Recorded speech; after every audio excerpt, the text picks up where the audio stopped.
오늘 합독한 말씀 잠언 4장 23절 말씀을 가지고 내 속에 숨은 정체성을 보라, 이 제목으로 말씀의 은혜를 나누겠습니다. 이 시간 유튜브로 예배를 드리고 온라인으로 예배를 드리는 모든 성도님들에게 주의 은혜가 풍성하게 임하기를 주 예수 그리스도의 이름으로 축복을 합니다. 모든 씨앗은 현재는 보이지 않지만은 훗날에 그 씨앗을 깨뜨리고 나올 정체를 감추고 있습니다. 우리도 우리 안에 하나님만 알고 계시는 숨겨진 우리의 정체가 있습니다. 숨어있는 나란 정체를 불러내면 우리는 자신의 삶과 운명뿐만 아니라 이웃의 삶과 환경과 운명까지도 변화시킬 수 있는 큰 축복의 근원이 될 수 있는 것입니다. 그러므로 지금 겉으로 드러나는 모습과 눈앞에 보이는 현실적 환경에 따라 우리 자신의 삶을 판단하지 말아야 합니다. 우리 안에 감추어진 내면적 실상으로서 하나님이 주신 우리의 정체를 바라보고 결정해야 합니다. 첫째로 숨은 나와 감추인 정체성을 알아야 됩니다. 성경에 보면 하나님께서는 아브라함을 갈대아 우르에서 불러내어 가나안 땅으로 가게 하십니다. 창세기 17장 5절 6절에 이제 후로는 내 이름을 아브라함이라 하지 아니하고 아브라함이라 하리니 이는 내가 너를 여러 민족의 아버지가 되게 함이니라. 내가 너로 심히 번성하게 하리니 내가 네게서 민족들이 나게 하며 왕들이 네게로부터 나오리라고 말씀하십니다.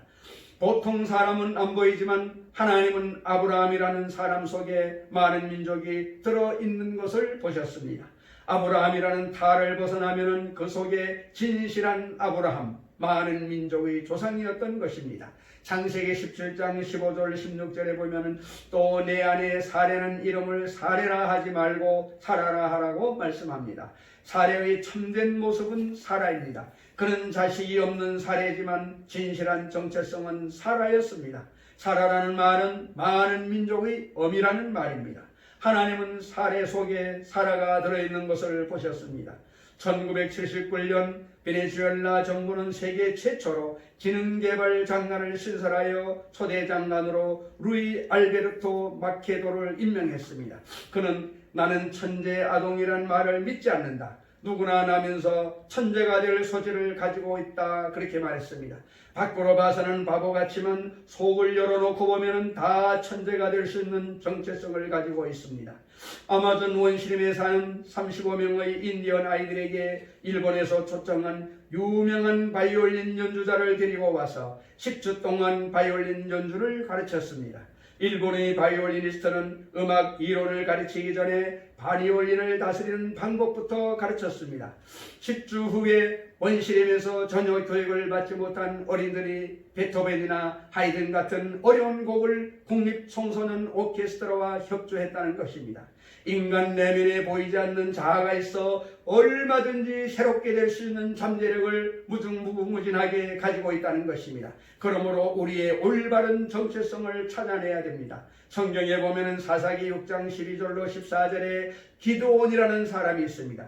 기드온은 므낫세 지파 아비에셀 사람 요아스의 아들로 이스라엘 중에서도 가장 약한 족속이요 자기 족속들 중에도 가장 미약한 사람이었습니다. 기드온은 겁이 많아서 타작할 때 당당하게 타작을 하지 못하고 적들이 와서 공격을 하여 곡식을 빼앗고 자기를 죽일까 싶어서 포도즙을 짜는 포도즙 틀에 숨어서 타작을 하고 있었습니다.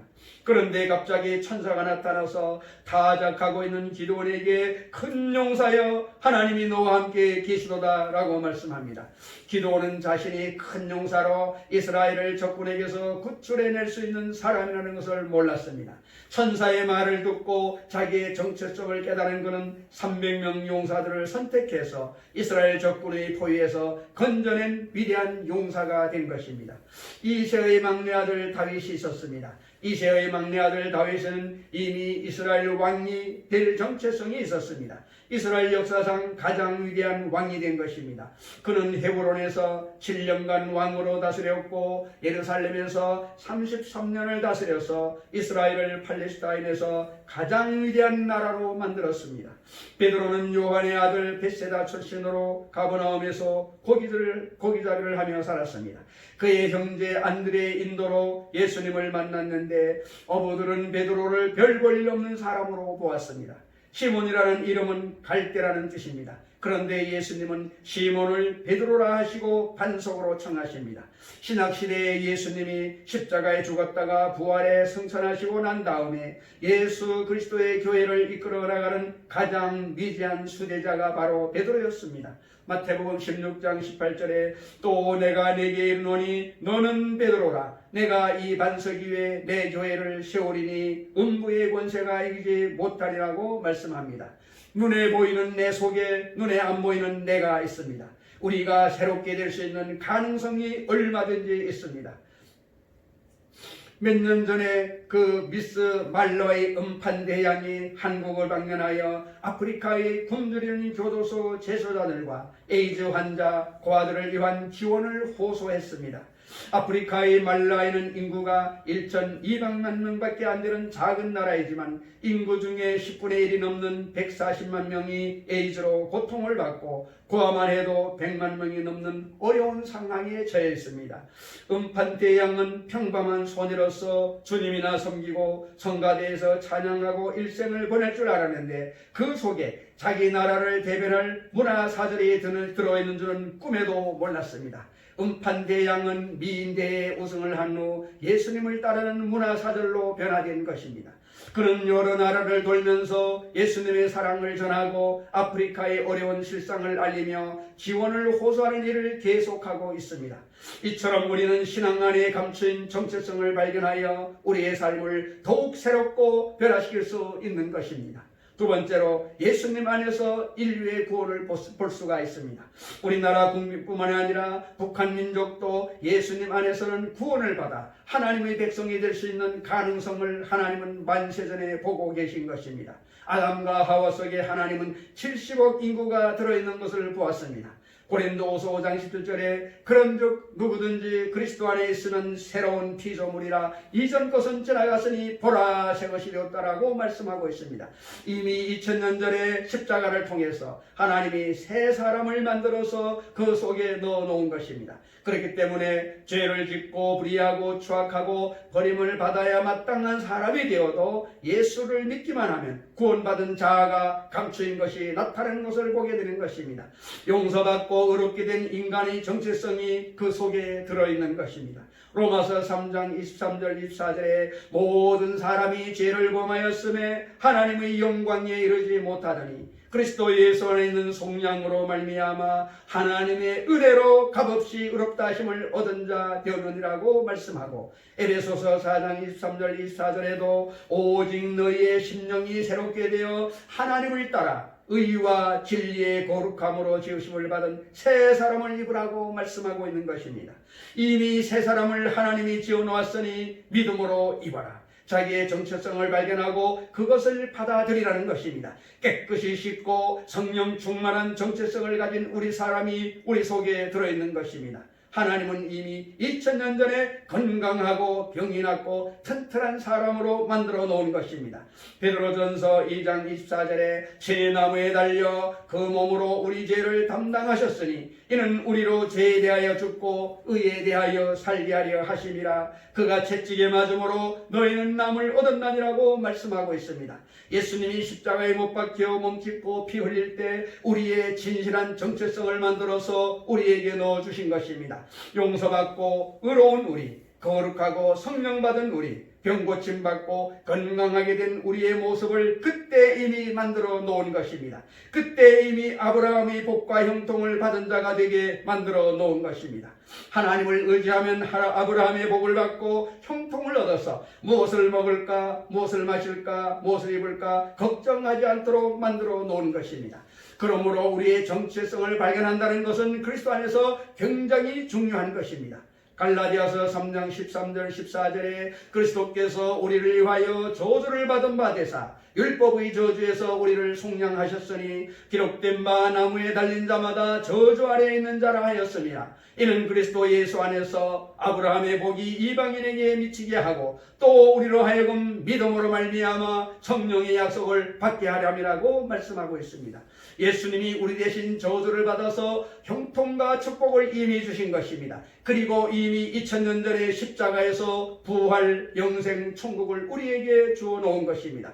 요한복음 14장 1절로 3절에 너희는 마음에 근심하지 말라. 하나님을 믿으니 또 나를 믿으라. 내 아버지 집에 거할 곳이 많도다. 그렇지 않으면 너희에게 일렀으리라. 내가 너희를 위하여 거처를 예비하러 가노니 가서 너희를 위하여 거처를 예비하면 내가 다시 와서 너희를 내게로 영접하여 나 있는 곳에 너희도 있게 하리라고 말씀합니다.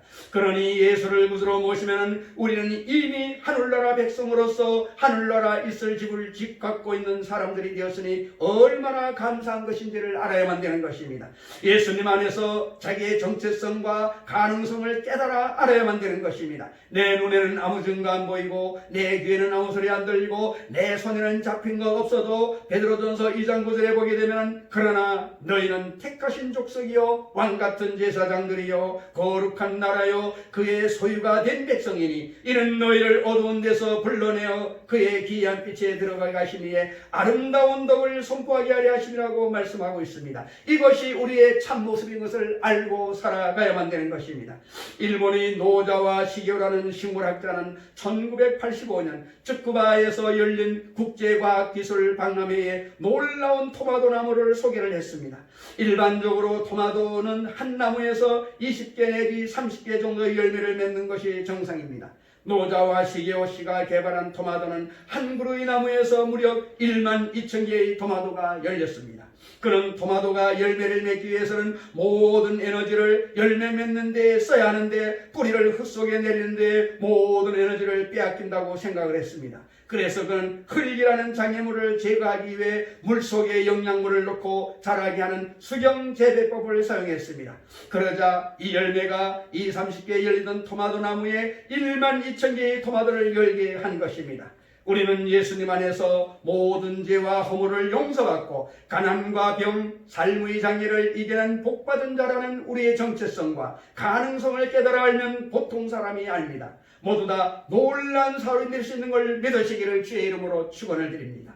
세 번째로 정체성이 자라나는 곳이라고 알아야 되는 것입니다. 우리의 정체성은 생각에서 먼저 발견해야 합니다. 내 생각에서 옛날의 생각을 버리고 못한다, 안 된다, 할 수 없다는 부정적이고 파괴적이고 절망적인 생각에서 할 수 있다, 하면 된다, 해보자는 긍정적이고 적극적이고 창조적인 생각으로 옮겨야 정체성이 달라지는 것입니다.